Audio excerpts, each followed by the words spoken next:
Dalam sebuah riwayat diceritakan bahwa Nabi Muhammad Shallallahu Alaihi Wasallam semasa hidupnya selalu mempercepat langkahnya ketika melalui kota ini. Bahkan Nabi Shallallahu Alaihi Wasallam tidak pernah menoleh ke kanan atau kiri.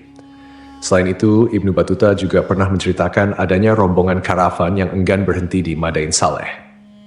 Konon, keengganan ini disebabkan karena Madain Saleh merupakan kota yang terkutuk. Orang-orang Arab menyebutnya sebagai markas jin yang harus dijauhi. Jika terpaksa harus ke tempat tersebut, maka seorang muslim harus melewatinya secepat mungkin dalam keadaan menangis dan takut akan murka Allah Subhanahu wa Ta'ala. Namun, saat ini pemerintah Arab Saudi membangun kota ini menjadi tempat wisata sejarah. Tentunya, hal ini bertentangan dengan apa yang disabdakan Nabi Shallallahu Alaihi Wasallam. Lalu, bagaimanakah kisah sejarah masa lalu tentang kota ini? Namun sebelum lanjut, mohon tonton video ini sampai selesai agar tidak ada kesalahpahaman serta dukung kanal ini dengan cara subscribe, like, dan komentar agar kanal ini semakin maju dan berkembang. Terima kasih.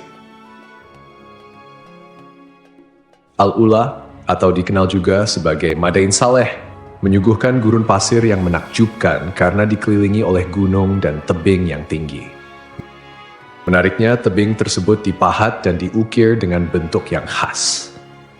Kaum Tsamud adalah masyarakat yang terkenal dengan keahlian mereka dalam bercocok tanam, beternak, dan arsitektur.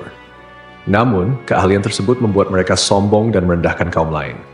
Gaya hidup mereka dipenuhi kemaksiatan seperti mabuk-mabukan, berzina, dan berfoya-foya. Melihat penyimpangan ini, Allah Subhanahu wa Ta'ala mengutus Nabi Saleh alaihi salam untuk mengajak mereka kembali ke jalan yang benar. Nabi Saleh menyeru, "Hai kaumku, sembahlah Allah. Sekali-kali tidak ada bagimu Tuhan selain Dia. Dia telah menciptakan kamu dari bumi dan menjadikan kamu pemakmurnya. Karena itu, mohonlah ampunannya, kemudian bertobatlah kepadanya. Sesungguhnya Tuhanku amat dekat rahmatnya dan memperkenankan doa hambanya." Namun, seruan Nabi Saleh ditolak oleh sebagian besar kaum Tsamud, terutama orang-orang kaya dan berkedudukan tinggi. Mereka berkata, "Hai Saleh, sesungguhnya kamu sebelum ini adalah seorang di antara kami yang kami harapkan.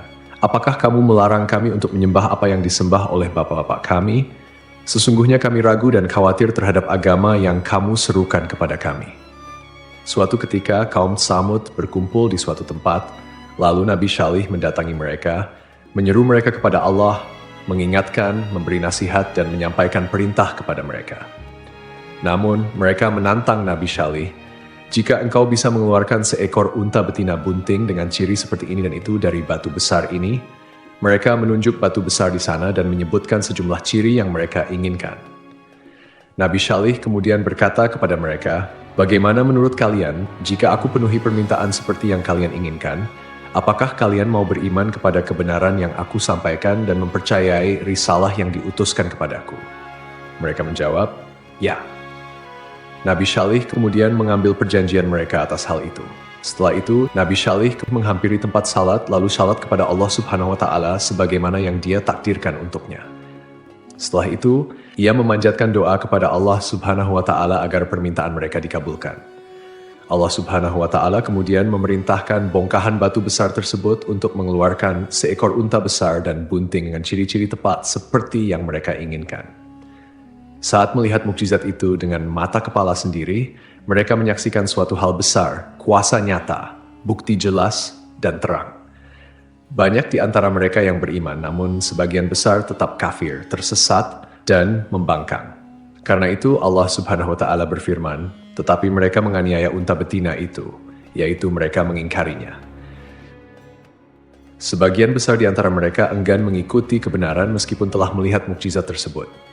Di antara tokoh yang menyatakan beriman adalah Junda bin Amr bin Muhallah bin Labid bin Jawas. Ia termasuk salah seorang pemimpin kaum Tsamud yang tetap berpegang teguh pada Islam. Yang menghalangi lainnya untuk beriman adalah Zu'ab bin Labid, Habab si pemilik berhala-berhala kaum Tsamud, Rabab bin Sya'ar bin Jalmus. Junda mengajak saudara sepupunya Syihab yang juga seorang pemuka kaum Tsamud untuk masuk Islam. Syihab bermaksud untuk masuk Islam, tetapi dihalang-halangi oleh para pembesar Tsamud yang masih kafir. Akhirnya, Syihab kembali ke barisan orang-orang kafir. Karena itu, Nabi Saleh berkata kepada mereka, "Ini seekor unta betina dari Allah. menyandarkan unta tersebut kepada Allah sebagai bentuk kemuliaan dan keagungan, sebagaimana istilah Baitullah atau Abdullah, sebagai mukjizat untukmu, yaitu sebagai bukti kebenaran ajaran yang aku sampaikan kepada kalian. Biarkanlah ia makan di bumi Allah, janganlah disakiti, nanti akibatnya kamu akan mendapatkan siksaan yang pedih. Quran Surat Al-A'raf ayat 73. Pada mulanya, mereka menyepakati bahwa unta tersebut boleh berada di tengah-tengah mereka, memakan rerumputan dimanapun dalam kawasan mereka, dan mendatangi air pada hari-hari tertentu. Ketika unta itu datang ke tempat minum, ia meminum air sumur kaum Tsamud selama sehari penuh, sementara kaum Tsamud menunda keperluan air mereka hingga hari berikutnya. Mereka meminum air susu unta tersebut hingga kebutuhan mereka terpenuhi. Karena itu, Nabi Syalih berkata, ini seekor unta betina yang berhak mendapatkan giliran minum, dan kamu juga berhak mendapatkan giliran minum pada hari yang ditentukan. Quran Surat Asy-Syu'ara ayat 155. Setelah situasi ini berlangsung cukup lama, para tokoh kaum Tsamud akhirnya berkumpul dan mencapai kesepakatan untuk menyembelih unta tersebut. Mereka merasa terganggu dan ingin leluasa memenuhi kebutuhan air mereka. Setan pun menghiasi perbuatan buruk ini sehingga tampak indah di mata mereka. Eksekutor penyembelihan unta ini adalah Qidar bin Salif bin Junda, seorang pemimpin kaum Tsamud. Ia digambarkan berkulit merah bercampur biru dan abu-abu. Ada yang menyebutkan bahwa ia adalah anak zina yang dilahirkan di tempat tidur Salif. Salif sendiri adalah anak seseorang bernama Syaiban. Aksi ini dilakukan atas kesepakatan seluruh kaum Tsamud. Karena itu, tindakan ini dikaitkan dengan mereka semua. Ibnu Jarir dan ulama tafsir lainnya menyebutkan bahwa ada dua wanita dari kaum Tsamud yang berperan dalam rencana ini. Salah satunya adalah Syaduk binti Mahya bin Zuhair bin Mukhtar, seorang wanita terhormat dan ditaati. Ia adalah istri seorang lelaki yang telah masuk Islam, tetapi kemudian menceraikannya. Syaduk kemudian memanggil saudara sepupunya Mashraq bin Mahraj bin Mahya dan menawarkan dirinya jika Mashraq bersedia menyembelih unta tersebut. Wanita lainnya adalah Unaizah binti Gunaim bin Majlas yang memiliki kunyah Ummu Ganamah. Ia adalah wanita tua yang kafir. Unaizah memiliki beberapa anak perempuan dari suaminya, Zuab bin Amr, salah seorang pembesar kaum Tsamud. Ia menawarkan 4 putrinya kepada Qidar bin Salif jika ia bersedia menyembelih unta tersebut, dan Qidar dipersilakan memilih salah satu dari putrinya. Akhirnya kedua pemuda ini, Mashra dan Qidar, bergerak untuk melaksanakan rencana tersebut. Berita ini segera menyebar di kalangan kaum Tsamud. Ada 7 orang lain yang menerima ajakan untuk menyembelih unta tersebut, sehingga jumlah total mereka menjadi 9 orang. Mereka inilah yang disebutkan dalam firman Allah Subhanahu wa Ta'ala. Dan adalah di kota itu 9 orang laki-laki yang membuat kerusakan di muka bumi, dan mereka tidak berbuat kebaikan. Quran Surat An-Naml ayat 48. Mereka membujuk kabilah lain untuk mendukung rencana tersebut, dan akhirnya semuanya pergi untuk mengintai unta itu. Saat unta meninggalkan tempat air, Mashraq memasang perangkap dan memanahnya. Setelah itu, ia menikam kedua lambung unta tersebut untuk mendorong rekan-rekannya melakukan serangan. Qidar menebaskan pedang ke arah unta tersebut tepat mengenai urat pada bagian keting belakang kaki. Akibatnya, unta itu tersungkur ke tanah dan mengeluarkan suara keras. Dari perutnya, janin yang sedang dikandungnya pun keluar. Diriwayatkan bahwa saat mereka menyembelih unta, orang pertama yang menyerang adalah Qidar bin Salif. Semoga laknat Allah atasnya. Qidar menyembelih unta itu hingga jatuh tersungkur. Lalu yang lainnya menyerang dengan pedang dan memotong-motong tubuh unta tersebut. Ketika anak unta melihat kejadian itu, ia melarikan diri, naik ke atas gunung, dan mengeluarkan suara keras sebanyak 3 kali. Setelah itu, ia masuk ke dalam bongkahan batu besar dan menghilang di sana. Nabi Syalih berkata kepada mereka, "Bersukarialah kamu semua di rumahmu selama 3 hari." Quran Surat Hud ayat 65. Ancaman ini diberikan setelah mereka menyembelih unta yang merupakan mukjizat dari Allah. Namun kaum Tsamud tetap tidak mempercayai peringatan tersebut. Bahkan pada sore harinya mereka merencanakan untuk membunuh Nabi Syalih. Mereka berkata, "Bersumpahlah kamu dengan nama Allah bahwa kita pasti akan menyerang dia bersama keluarganya pada malam hari." Mereka bermaksud menyerang Nabi Syalih di rumahnya bersama keluarganya dan melenyapkannya. Setelah itu, mereka berencana untuk mengingkari perbuatan tersebut jika para wali Nabi Syalih menuntut keadilan. Mereka berkata, Kemudian kita akan mengatakan kepada ahli warisnya, kami tidak menyaksikan kebinasaan keluarganya itu. Dan sungguh kami adalah orang-orang yang benar. Quran Surat An-Naml ayat 9. Allah Subhanahu wa Ta'ala kemudian mengirimkan bebatuan yang menimpa mereka yang berniat membunuh Nabi Syalih, sehingga mereka semua binasa. Ini adalah bentuk siksaan disegerakan sebelum ajal mereka tiba. Pada hari Kamis, yaitu hari pertama dari masa penantian 3 hari, wajah mereka berubah menjadi pucat pasi, sebagaimana telah diancamkan oleh Nabi Syalih. Pada sore harinya, mereka saling berkata, 1 hari penantian telah berlalu. Pada pagi hari kedua, yaitu hari Jumat, wajah mereka berubah menjadi merah. Pada sore harinya, mereka berkata lagi, 2 hari penantian telah berlalu. Pada pagi hari ketiga, yaitu hari Sabtu, wajah mereka berubah menjadi hitam. Pada sore harinya, mereka berkata, masa penantian telah berlalu. Pada pagi hari Ahad, mereka mengenakan wewangian dan duduk menanti azab yang akan menimpa mereka. Mereka tidak tahu bentuk siksaan yang akan datang atau dari arah mana siksaan itu tiba. Saat matahari terbit, suara menggemuruh datang dari langit diikuti guncangan hebat dari bumi. Nyawa mereka melayang seketika, meninggalkan suasana senyap.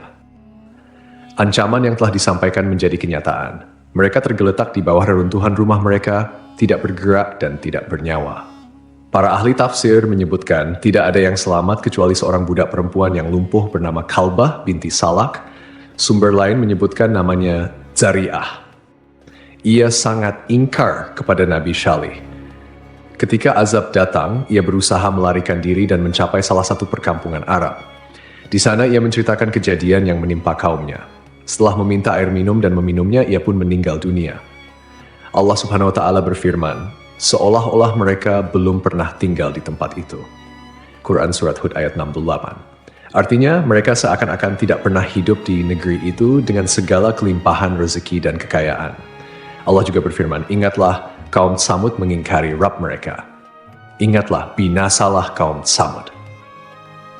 Setelah kaumnya binasa, Nabi Syalih berkata kepada mereka sambil meninggalkan negeri tersebut, wahai kaumku, sungguh aku telah menyampaikan amanat Tuhanku kepadamu dan aku telah menasihati kamu. Nabi Syalih menegaskan bahwa ia telah berusaha sekuat tenaga untuk memberikan petunjuk kepada mereka dengan tutur kata, tindakan, dan niat yang tulus. Namun, kaum Tsamud menolak kebenaran dan tidak menyukai orang yang memberikan nasihat. Menurut salah satu riwayat, Nabi Syalih pindah ke Tanah Haram dan tinggal di sana hingga wafat.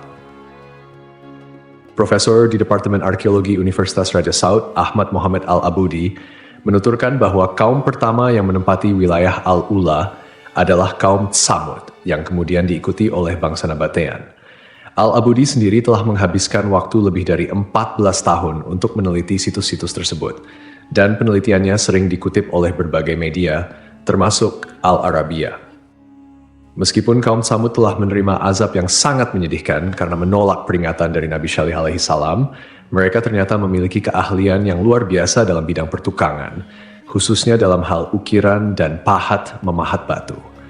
Salah satu bukti dari kemahiran kaum Tsamud dalam mengukir ditemukan oleh arkeolog yang mengkaji sejarah kaum Nabi Hud alaihi salam dan kaum Tsamud di Arabia Selatan, Brian Doe. Ia menyatakan bahwa kaum Tsamud dikenal melalui berbagai tulisan dan pahatan pada dinding batu yang mereka tinggalkan. Tulisan-tulisan ini secara grafis memiliki kemiripan dengan huruf-huruf Semitik yang dikenal dengan sebutan Tamudik. Banyak dari tulisan-tulisan ini ditemukan di wilayah Arabia Selatan hingga ke kawasan Hijaz. Selain itu, para arkeolog juga berhasil menemukan sejumlah batu karang yang merupakan peninggalan budaya kaum Tsamud. Penemuan ini tersebar di berbagai tempat seperti pegunungan dan lembah-lembah di wilayah Arabia Selatan dan Tengah, termasuk di Gunung Atlab, serta berbagai artefak seperti tembikar yang menggambarkan kecanggihan teknik pembuatan barang-barang mereka. Karena keterampilan dan kepandaian mereka, ukir jadikan komoditas perdagangan dengan komunitas lain. Sebagian dari ukiran tersebut juga digunakan sebagai dekorasi di rumah-rumah mereka. Kaum Tsamud juga dikenal memproduksi barang pecah belah seperti tembikar dengan desain unik dan nilai seni yang tinggi. Selain itu, mereka juga memperdagangkan kemenyan dan rempah-rempah yang memberikan mereka kekayaan yang memungkinkan mereka membangun istana, rumah yang dipahat dari batu, serta makam-makam yang terletak pada tebing-tebing karang. Kota ini, yang kini dikenal sebagai Madain Saleh, berasal dari bahasa Arab yang berarti kota Saleh. Kota kuno ini terletak di bagian utara Hijaz, yang saat ini menjadi wilayah Arab Saudi, sekitar 20 km dari kota Al-Ula. Kaum Samud dan Nabatean, mereka hidup sekitar 3.000 tahun sebelum Masehi, antara zaman Nabi Nuh alaihissalam hingga zaman Nabi Muhammad shallallahu alaihi wasallam. Situs bersejarah ini terletak di barat laut kota Al-Ula, pada posisi strategis di salah satu rute perdagangan kuno yang menghubungkan selatan Semenanjung Arab dengan utara, termasuk Mesopotamia, Suriah, dan Mesir. Jarak antara Madain Saleh dengan kota Madinah sekitar 450 km, sedangkan dari Makkah sekitar 900 km. Perjalanan dari Madinah memakan waktu sekitar 4 jam melalui jalur panjang yang membelah gunung dan gurun berbatu. Madain Saleh dahulu dikenal dengan nama Al-Hijr, yang berarti tempat berbatu, karena lokasinya berupa bukit-bukit berbatu. Nama ini bertahan hingga abad ke-14 Masehi, sebelum seorang wisatawan Andalusia mengganti namanya menjadi Madain Saleh, yang diambil dari nama Nabi Saleh alaihissalam. Jika kita mengunjungi Madain Saleh, kita akan menemukan peninggalan kaum Samud, yang disebutkan dalam Al-Quran sebagai kaum yang ingkar terhadap ajaran Nabi Saleh, hingga akhirnya mendapat azab dari Allah Subhanahu wa Ta'ala. Madain Saleh merupakan gugusan bebatuan pasir yang mengesankan. Bukit-bukit pasirnya memiliki warna beragam, dari merah, kuning, hingga putih. Bukit-bukit tersebut dipahat menjadi rumah-rumah dengan arsitektur yang menyerupai peninggalan Yunani dan Romawi kuno. Sebanyak 132 pahatan ditemukan di bukit-bukit tersebut. Pahatan-pahatan ini digunakan untuk berbagai fungsi seperti rumah, tempat pemujaan, dan makam. Pada tahun 2008, UNESCO menetapkan Madain Saleh sebagai situs warisan dunia. Kawasan ini memiliki luas sekitar 4.000 hektar dan menjadi situs warisan dunia pertama di Arab Saudi. Seiring berjalannya waktu, kota Al-Ula telah mengalami perubahan signifikan, terutama dengan adanya implementasi Vision 2030 oleh pemerintah Arab Saudi. Dulu, Al-Ula adalah sebuah tempat yang tidak dikenal luas, bahkan merupakan tempat yang dilarang untuk dikunjungi oleh Nabi Shallallahu Alaihi Wasallam, seperti yang tercatat dalam hadis-hadis beliau. Namun, kini kota Al-Ula telah berubah menjadi tujuan wisata yang populer, dilengkapi dengan resor-resor mewah dan fasilitas modern. Pemerintah Arab Saudi saat ini tengah mengembangkan kota Al-Ula sebagai destinasi wisata internasional. Komisi Kerajaan untuk kota Al-Ula telah meluncurkan rencana pembangunan untuk wilayah tengah dan selatan yang dikenal dengan nama Path to Prosperity. Inisiatif ini bertujuan untuk menjadikan kota Al-Ula sebagai komunitas perkotaan dengan kualitas hidup yang lebih baik, serta menarik perhatian wisatawan dari seluruh dunia. Pengembangan ini juga sejalan dengan visi Arab Saudi 2030 yang berfokus pada transformasi ekonomi dan menjadikan negara ini sebagai tujuan wisata. Dari Ibnu Umar yang menuturkan, saat Rasulullah dan pasukan singgah di Tabuk, beliau singgah di Hijr, di dekat rumah-rumah kaum Samud. Orang-orang mengambil air dari sumur-sumur yang dulu digunakan kaum Samud. Dengan air itu, mereka membuat adonan, kemudian mereka memasang tungku. Rasulullah kemudian memerintahkan untuk menuangkan seluruh isi tungku dan memberikan adonan-adonan tersebut kepada unta. Setelah itu, beliau berlalu hingga singgah di sumur yang dulu digunakan unta Nabi Shalih untuk minum.